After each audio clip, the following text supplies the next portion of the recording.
സത്യധർമാദികൾ കൊണ്ട് ദേവലോകത്തെ വെറുപ്പിച്ച ആദർശധീരനായിരുന്നു മഹാബലി എന്ന് നമുക്കറിയാം, അല്ലേ? സത്യത്തിനും നീതിക്കുമെന്നും വിപരീതമായി അനീതിയും ചതിയും ഒളിച്ചിരിപ്പുണ്ടെന്ന് വർത്തമാനകാല ലോകക്രമം നമ്മെ അടിക്കടി ബോധ്യപ്പെടുത്തുന്നുമുണ്ട്. പ്രഹ്ലാദപുത്രനായ വിരോചനന്റെ മകനായി ജനിച്ച ഇന്ദ്രസേനൻ ബാല്യത്തിൽ തന്നെ സകല കലകളിലും ആയോധന വിദ്യകളിലും പ്രാഗൽഭ്യം തെളിയിച്ച മഹാപരാക്രമിയായിരുന്നുവെന്ന് നമുക്കറിയാമല്ലോ.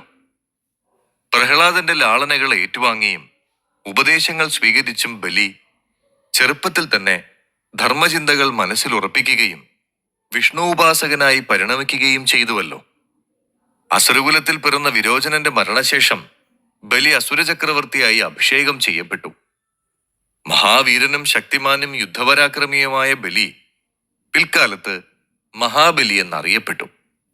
അദ്ദേഹത്തിന്റെ ഭരണകാലത്ത് അസുരശക്തി 10 മടങ്ങ് വർദ്ധിക്കുകയും രാജ്യം അഭിവൃദ്ധിയിലേക്ക് കുതിക്കാനും തുടങ്ങിയപ്പോൾ ഭയപ്പെട്ട ദേവേന്ദ്രൻ ബലിയെ ദ്രോഹിക്കുവാൻ ഉറച്ചു.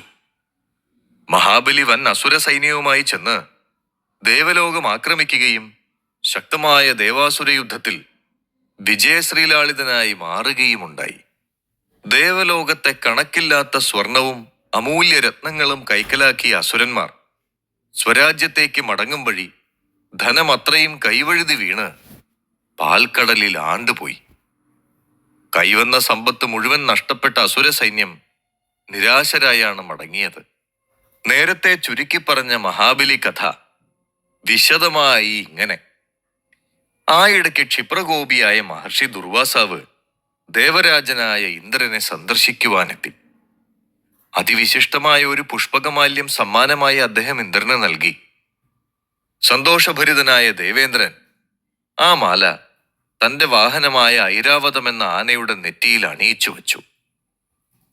മധുര സുഗന്ധ വിശിഷ്ടമാലയുടെ ആകർഷണത്തിൽ എവിടെ നിന്നെല്ലാമോ വണ്ടുകൾ കൂട്ടമായി എത്തി ഐരാവതത്തെ പൊതിഞ്ഞു മൂടി.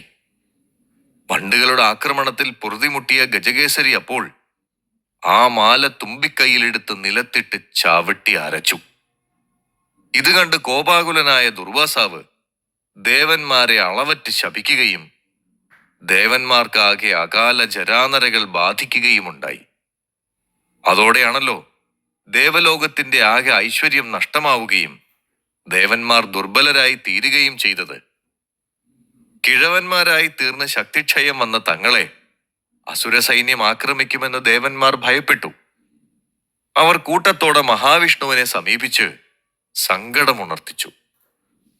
പാലാഴി കടഞ്ഞ് അമൃതെടുത്ത് ഭക്ഷിച്ച് ശാപവിമുക്തി നേടാൻ മഹാവിഷ്ണു ഉപദേശിച്ചു. ദേവന്മാരുടെ ദുർബല ശക്തി കൊണ്ട് പാലാഴി മഥനം അസാധ്യമാണെന്ന് തിരിച്ചറിവുണ്ടായ ദേവേന്ദ്രൻ തന്ത്രപൂർവം അസുരന്മാരെ അതിൽ പങ്കെടുപ്പിക്കുവാൻ തീരുമാനിച്ചുറച്ച് മഹാബലിയുടെ കൊട്ടാരത്തിലെത്തി. ഇന്ദ്രനെ കണ്ടയുടനെ അസുരന്മാർ ആക്രമണോത്സുകരായി പാഞ്ഞടുത്തു. സാഹസം കാണിക്കരുതെന്നും നമ്മെ തേടി അതിഥിയായി എത്തിയ ദേവേന്ദ്രനെ നമ്മുടെ ആസ്ഥാനത്ത് ആതിഥ്യ മര്യാദയോടെ സ്വീകരിക്കണമെന്നുമാണ് നമ്മുടെ ധർമ്മമെന്ന് അസുരപ്രജകളോട് പറയുകയും ചെയ്തു.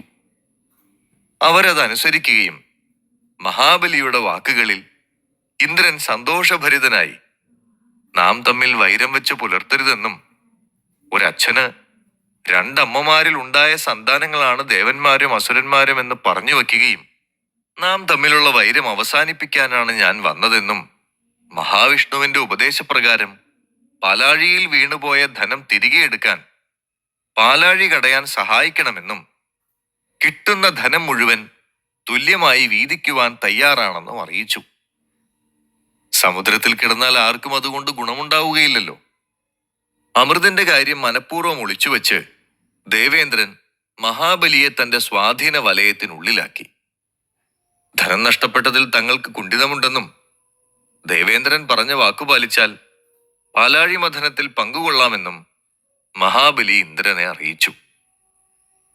മന്ദരപർവ്വതത്തെ കടകോലാക്കി വാസുകി എന്ന സർപ്പശ്രേഷ്ഠനെ കയറാക്കി ദേവാസുരന്മാരങ്ങനെ പാൽക്കടൽ കടയാൻ ആരംഭിച്ചു.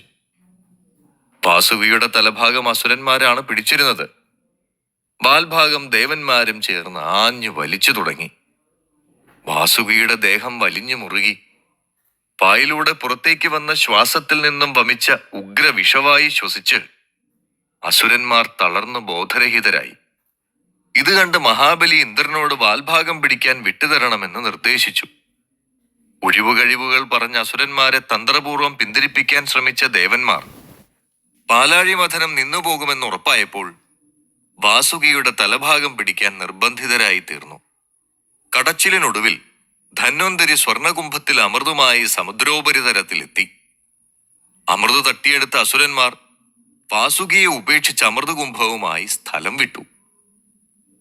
ഒരിടത്തിരുന്ന് അമൃത് ഭക്ഷിക്കുവാൻ പരസ്പരം മത്സരിച്ച അസുരന്മാർക്കരികിലേക്ക് നിരാശരായ ദേവന്മാർ മഹാവിഷ്ണുവിനെ പറഞ്ഞയച്ചു. മാതകസുന്ദരിയായ മോഹിനി വേഷത്തിലെത്തിയ മഹാവിഷ്ണുവിനെ കണ്ട് ഭ്രമിച്ച അസുരന്മാർ അമൃതകുംഭത്തെ മറന്ന് മോഹിനി സുന്ദരിക്കായി തർക്കം തുടങ്ങി. അങ്ങനെ അസുരന്മാരെ കണക്കിന് പറ്റിച്ച മഹാവിഷ്ണു അമൃതുമായി സ്വർഗത്തിലെത്തി. അമൃത് ഭക്ഷിച്ച് ജരാനരകൾ മാറിയ ദേവന്മാർ അമരന്മാരുമായി തീർന്നു. സ്വർഗലോകത്തിന്റെ മങ്ങിപ്പോയ ഐശ്വര്യവും അഭിവൃദ്ധിയും തിരികെ എത്തി. ദേവന്മാർ ബലവാന്മാരുമായി തീർന്നു. ചതിയും കൗശലങ്ങളും സൗഹൃദങ്ങളിൽ ഒളിച്ചിരിക്കുന്ന വർത്തമാനകാല വഞ്ചനകളും തൊട്ടു തീണ്ടാത്ത ആ പഴയ സമത്വഗുണമുള്ള സാമ്രാജ്യത്തെ പ്രജകളെ പറ്റിക്കുവാൻ ദൈവിക ചൈതന്യമുള്ള കാലത്തിന് കഴിഞ്ഞുവെന്നത് നമുക്ക് മറക്കാതിരിക്കാം.